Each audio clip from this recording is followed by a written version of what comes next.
و لبت قند و عسل کرده ای پنهان، دیوانه دردانه دیوانه پسندان. دیوانه شدم بس که تو دل میبریه یا از گوشه چشم تو غزل میچکد انگار.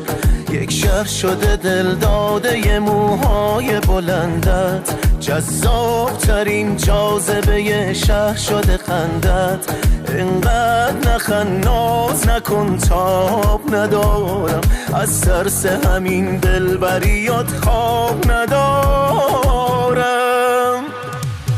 من عاشق اینم عشقو با تو ببینم، زیباتر از این چیست در قلب تو بشینم. ویران شدم تا با دست تو بناشم، من عاشق اینم مست روی تو باشم. من عاشق اینم عشقو با تو ببینم، زیباتر از این چیست در قلب تو بشینم. ویران شدم تا با دست تو بناشم، من عاشق اینم مست روی تو باشم.